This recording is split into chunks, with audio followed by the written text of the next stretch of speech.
మత్స్యకారుల గురించి చెప్పాలంటే కళ్యాణ్ గారికి ఎంత నిబద్ధతుందో చెప్పడానికి మన గవర్నమెంట్ జీవో నెంబర్ 217 తెచ్చినప్పుడు కూడా కళ్యాణ్ గారు నరసాపురం సభ వేదికగాన మత్స్యకారులు పొట్టగొట్టే జీవో అసలు ప్రభుత్వం తీసుకొచ్చినందుకు దానికి నిరసనగా ఆయన డైరెక్ట్ గా చింపేయడం జరిగింది.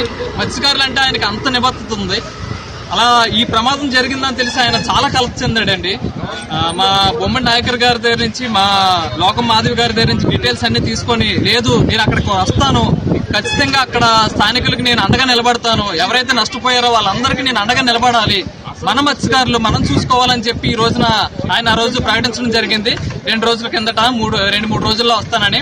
అదే విషయం మీద ఈ రోజు విశాఖపట్నం వస్తున్నారు హార్బర్ దగ్గరికి. ఈ ఎవరైతే నష్టపోయారో మత్స్యకారులందరికీ కూడా నష్టపరిహారం కింద ఏదో ఒక ఊతం కింద, ఒక సాయం కింద ఒక 50,000 రూపాయలు ఆయన సొంత కష్టార్జితం నుంచి ఈరోజు మత్స్యకారులకు అండగా నిలబడడానికి వస్తున్నారు ఆయన. ఖచ్చితంగా మా గవర్నమెంట్ వచ్చిన తర్వాత కూడా వీళ్ళకి 80% అని గవర్నమెంట్ చెప్తున్నట్టు కాకుండా ఫుల్ గా 100% వాళ్ళకి ఈ పరిహారం వచ్చేలా చేస్తారు ఖచ్చితంగా కళ్యాణ్ గారు అని ఆ నమ్మకం మాకుంది.